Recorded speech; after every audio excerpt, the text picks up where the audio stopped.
राधा स्वामी जी, आज की दुख भरी जिंदगी में इंसान बहुत दुखों से गुजर रहा है। उस दुख भरी जिंदगी में इंसान कुछ ऐसे भी कर्म बना लेता है जैसे कि टोने टोटके करने लगता है। अपने फायदे के लिए वह कुछ भी कर देता है, लेकिन यह भूल जाता है कि जिसके साथ इतना बड़ा गुरु हो, जिसके साथ मालिक हो, उसका बाल भी बाका नहीं हो सकता। लेकिन फिर भी वह इंसान अपने जो कर्म है उसको भारी करते हुए ही चला जाता है। आज की जो बात है, आज की जो साखी है, एक बहन ने अपनी आप बीती सुनाई है। वह बहन हरियाणा की रहने वाली है और उनकी जो दुख भरी कहानी है वह सुनकर हमें भी बहुत दुख हुआ कि कैसे कैसे लोग हैं आज भी इस दुनिया में, इस जिंदगी में, और किसी का बुरा कैसे कर सकता है कोई इंसान। वह बहन कहने लगी, जब मेरी शादी हुई थी तो मैं बाबा जी को बहुत मानती थी। शादी के बाद ही 1 साल हुआ कि मालिक ने मुझे भजन सिमरन भी दे दिया। मैं अपना भजन सिमरन भी करती थी। मेरे जो हस्बैंड थे वह भी अच्छा काम करते थे, नौकरी पर लगे हुए थे। घर में भी सारी खुशियाँ थी, सब कुछ था। सास ससुर भी बहुत अच्छे थे। एक हमारी चाची सास थी, उनका भी एक बेटा था, लेकिन वह कहीं कामकाज नहीं करता था, ना ही कहना मानता था। ऐसे ही हमारे जो दिन थे, जो जिंदगी थी, बहुत अच्छी निकल रही थी। कुछ ही समय बीता कि मैं क्या देखती हूँ कि कभी हमारे कमरे में खून के छींटे आने शुरू हो जाते थे, कभी कभी सिंदूर बिखरा पड़ा होता था, कभी कभी अजीबो गरीब सी ऐसी चीजें निकलती थी, धागे, तबीज, बहुत कुछ ऐसा हर दिन का काम हो गया था। जब यह चीजें मैंने अपने हस्बैंड को बताई, अपने सास ससुर को दिखाई, पूरा परिवार हम लोग सभी इकट्ठे रहते थे। चाचा ससुर भी हमारे साथ रहती थी, चाची भी हमारे साथ रहती थी, पूरा परिवार हम लोग इकट्ठे रहा करते थे। जब यह चीज़ें मैंने दिखाना शुरू की तो जो हमारी चाची थी वह कहने लगी कि बेटा, यह सब कुछ तो काले इलम से आ रहा है, यह तो अच्छी बात नहीं है, यह तो तुम्हारा बहुत बड़ा नुकसान कर देगा। ऐसा तो पहले कभी भी नहीं हुआ। इतने साल हो गए हमें यहाँ पर रहते हुए, इस घर में रहते हुए, लेकिन ऐसा तो कभी भी नहीं हुआ। पता नहीं तुम किस गुरु को मानती हो, जब से जो भी भजन सिमरन करती हो, जब से यह तस्वीर तुमने यहाँ पर लगा दी है, तभी से यह सब कुछ होने लगा है। अब वह लड़की जो थी, बहन थी, वह कहने लगी कि मेरे गुरु से इन चीज़ों का तो कोई मतलब ही नहीं है। मैं तो खुद बहुत परेशान हूँ कि यह सब चीज़ें हमारे अंदर से ही क्यों निकलती हैं। ऐसे ही समय थोड़ा बीतता गया, लेकिन वह चीज़ें कम होने का नाम ही नहीं ले रही थी। अब वह जो चाची थी उस बहन से कहने लगी कि बेटा, मैं तो यही कहूँगी कि किसी सियाने के पास चलते हैं, वह बताएंगे कि कौन ऐसा कर रहा है। तो वह बहन कहने लगी कि नहीं चाची जी, मैं तो कहीं भी नहीं जाऊंगी। मैं तो जिस गुरु को मानती हूँ, जिस मालिक को मानती हूँ, जिनसे मैंने भजन सिमरन लिया हुआ है, मुझे तो उन्हीं का ही आसरा है। अगर वह यह सब कुछ कर सकते हैं, यह करवा सकते हैं, तो उन्हें यह भी तो पता होगा कि वह कर कौन रहा है। अपने आप संभाल करेंगे। वह बहन कहने लगी, मुझे अपने मालिक पर अटूट भरोसा था। ऐसे ही एक दिन उनके कमरे से बहुत सी ऐसी चीज़ें निकली और बाहर जो उनका दरवाज़ा था वहाँ तक खून के छींटे आए हुए थे। अब सब लोगों ने यह चीज़ देखी, सभी लोग घबरा गए। जब सुबह हुई तो जो उस बहन के हस्बैंड थे वह काम पर जा रहे थे, तो वह बहन कहने लगी, मैंने अपने हस्बैंड से कहा कि आज ना मेरा मन बहुत ज़्यादा उदास हो रहा है, मुझे कुछ भी अच्छा नहीं लग रहा, आज आप मत जाइए। तो उसके हस्बैंड कहने लगे कि ऐसा कुछ नहीं है, काम पर तो मैं रोज ही जाता हूँ, मुझे क्या होगा। अब उसके हस्बैंड अपने काम पर चले गए। जब काम पर गए तो जाते वक्त उनका एक्सीडेंट हो गया। एक्सीडेंट में मालिक ने बहुत मेहर की, थोड़ी बहुत ही चोटें आईं, ज़्यादा कोई खतरे वाली बात नहीं थी। अब वह भाई अपने काम पर तो जा नहीं पाया क्योंकि चोटें लग गई थी, तो घर पर आ गया। जब घर पर आया तो परिवार वाले ने सभी ने कहने लगे कि देखो करने कराने का कितना असर होता है। आज सुबह ही तुम कह रही थी ना कि मत जाओ, लेकिन यह सब कुछ हो गया है। अब वह जो चाची थी वह कहने लगी, मैं तो तुम्हें कितने दिनों से कह रही हूँ कि यह सब कुछ जो हो रहा है वह सही नहीं हो रहा, इसका उपाय करा लेते हैं। आज अगर लड़के को कुछ हो जाता तो हमारे पल्ले तो कुछ भी नहीं बचता। यह सब कुछ तुम्हारे गुरु ही कर रहे हैं, इनकी तस्वीर वगैरह उतार कर यहाँ से बाहर रख दो, नहीं तो ऐसा ही होता रहेगा। अब वह लड़की जो थी वह बहन कहने लगी कि अब तो मुझे भी थोड़ा बहुत भरोसा हो गया कि सच में ऐसा होता होगा, सच में जो टूने हो रहे हैं, जो हमारे घर में चीज़ें निकल रही हैं, सच में ऐसा कुछ हो रहा है कि आज इनकी जान बड़ी मुश्किल से बची है। उस दिन उस लड़की का, उस बहन का बड़ा मन उदास हुआ। तो वह बहन कहने लगी कि मैं अपने भजन सिमरन पर बैठ गई।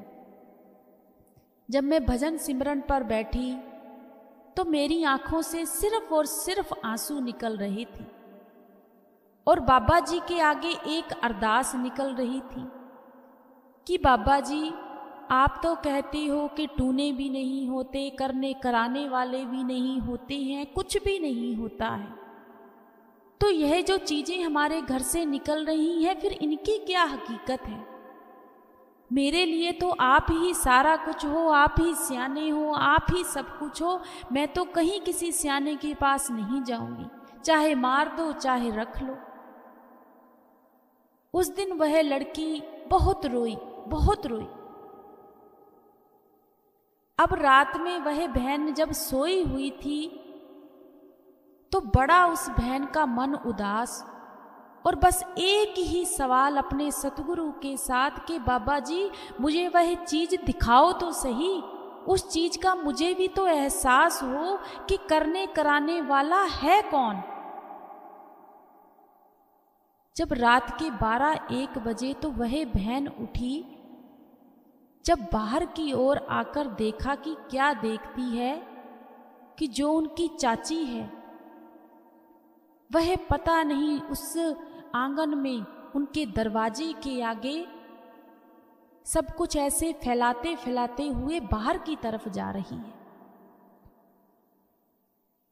जब उस बहन ने इन चीज़ों को देखा तो वह अपने कहने लगी कि मैं कमरे के दरवाजे के पीछे हो गई कि कहीं चाची मुझे देख ना ले। अब चाची को सब कुछ करते हुए उस बहन ने देखा कि ये तो कोई और नहीं, यह तो सब कुछ कर ही चाची रही है। जब सुबह हुई तो फिर से वैसे ही हल्ला गुल्ला पूरे घर में होने लगा, लेकिन उस लड़की ने, उस बहन ने कहने लगी मैंने अपनी जुबान से बिल्कुल कोई बात कही ही नहीं कि चाची जी सारी रात तो आप कुछ कर रही थी, करने कराने वाली तो आप हो। अब जब उस बहन ने सारा कुछ देख लिया तो चाची से एक बात जरूर कही कि चाची जी ऐसी चीजें आ कैसे सकती हैं। तो चाची कहने लगी, बेटा यह काला इलम होता है, ये तो कहीं भी कोई भी पढ़कर ऐसे ही सारा कुछ कर देता है। तो वह बहन कहने लगी, ठीक है। अब यह जो बात थी सारी की सारी उस बहन ने अपने हस्बैंड को बताई कि इतने दिनों से जो हमारे घर हो रहा है वह कोई और नहीं, वह तो चाची कर रही थी। अब वह जो हस्बैंड था वह अपनी वाइफ से कहने लगा कि अब मैं सारी बात समझ गया हूं। चाची का जो बेटा था वह बहुत नालायक था, कोई काम काज भी नहीं करता था। तो चाची शुरू से ही हमसे थोड़ी सी ऐसे ही रहती थी, मन मुटाव में ही रहती थी, लेकिन जब से हमारी शादी हुई है यह तुमसे बहुत प्रेम करती थी। तो हमने सोचा कि शायद चाची अब सुधर गई होगी, लेकिन इसने तो अपने रंग पूरे के पूरे दिखा दिए। अब वह हस्बैंड कहने लगा, यह बातें तो पूरे घर को बतानी चाहिए। तो वह बहन कहने लगी कि नहीं, अब तो मेरे मालिक ही करेंगे सारा कुछ। ऐसे ही समय बीतता गया। उस बहन ने एक ही अरदास अपने गुरु के आगे की कि बाबा जी अब तो नबेड़ा आप ही करोगे, मैं कुछ नहीं कर सकती। कुछ ही दिन बीते कि चाची बहुत ज्यादा बीमार हो गई। जब बीमार हो गई तो कोई पानी का घूंट भी पिलाने वाला नहीं था, क्योंकि लड़के की तो शादी ही नहीं हुई थी, लड़का भी ऐसा ही था। तो वह जो बहन थी, वह जो लड़की थी, वह उस चाची की सेवा बहुत करती थी। हर चीज उसको देना, हर चीज उसको खाना पिलाना, हर टाइम पूछना, चाची जी अब यह चीज चाहिए। जब चाची ने यह सब कुछ देखा तो चाची की आंखों में भी आंसू आ गए और चाची ने एक दिन उस बहन को अपने पास बिठाया और उस बहन से कहने लगी, बेटा आज मैं तुम्हें कुछ कहना चाहती हूं। तो वह बहन कहने लगी, बताओ चाची जी क्या कहना चाहती हूं। तो वह बहन कहने लगी कि चाची कुछ कहते कहते ही फिर से चुप कर गई। अब मुझे तो पता था सारा कुछ कि सारा खेल जो खेल रही है वह तो चाची ही है, लेकिन मैं इसके मुंह से सुनना चाहती थी। चाची की दिन ब दिन तबीयत खराब होती गई, खराब होती गई। एक दिन चाची क्या देखती है कि सतगुरु आए और आकर कह रहे हैं, जो कष्ट, जो दुख तकलीफें तुम उन जीवों को दे रही थी, आज वह सारे के सारे तुम पर हावी हो गए हैं। जो कुछ तुम कर रही थी, क्या ऐसा करने से उनका बुरा हुआ? ना ही कभी उनका बुरा हुआ है, ना ही कभी बुरा होगा। होगा तो सिर्फ और सिर्फ तुम्हारा। जब सुबह हुई तो उस बहन को, उस लड़की को अपने पास बुलाया और आंखों में आंसू और रोते हुए कहने लगी कि बेटा तेरे गुरु से मुझे बचा ले, तेरे गुरु से मुझे बचा ले। बहन की आंखों में भी आंसू। बहन कहने लगी, मेरे मन में यह बात आई कि यह ऐसा क्यों कह रही है कि मेरे गुरु से बचा ले, मेरे गुरु ने ऐसा क्या कर दिया है। तो वह चाची कहने लगी, तेरा गुरु बहुत बड़ा है, बहुत बड़ा है बेटा। रात को तेरे गुरु आए थे, वह मुझे बहुत कुछ कह के गए हैं। आज मैं तुम्हें पूरा सच बताऊंगी। जिस दिन से तुम्हारी शादी हुई थी सब कुछ मैं ही कर रही थी, क्योंकि मेरा जो बेटा था वह बहुत ही नालायक था। ना ही उसकी कहीं शादी हो रही थी, ना ही उसके लिए कोई रिश्ता आता था, ना ही वह मेरा कहना मानता था। तो मेरे मन में यही था कि मैं इनका भी घर उजाड़ दूं और मेरा घर संवार लूं, लेकिन ऐसा तो कुछ भी नहीं हुआ। आज मैं ही उजड़ गई। जब सारी बातें उस बहन ने चाची के मुंह से सुनी तो बहन की आंखों में आंसू, और बहन कहने लगी, चाची जी, यह सब चीजें तो मैंने आपको करते हुए देख लिया था। चाची हैरान हो गई कि यह क्या कह रही हो, फिर तुमने मुझसे कुछ कहा क्यों नहीं? तो वह बहन कहने लगी, मेरे गुरु से बढ़कर कुछ भी नहीं है, लेकिन चाची जी आज मैं नहीं चाहती कि आपको कोई दुख तकलीफ हो। मैं तो यही चाहती हूं आज भी आप गुरु से माफी मांग लो और इस रास्ते को छोड़ दो, मालिक के नाम पर जुड़ जाओ, भजन सिमरन ले लो, देखना आपके भी सारे काम संवरेंगे। चाची की भी आंखें खुल गई। चाची भी उस लड़की से, बहू से कहने लगी, बेटा मुझे भी अपने गुरु के पास लेकर चलो, मैं भी जाऊंगी। तो वह बहन कहने लगी, ऐसे ऐसे हमारे घर में जब मेरी शादी हुई तो ऐसे ऐसे काम हुए थे।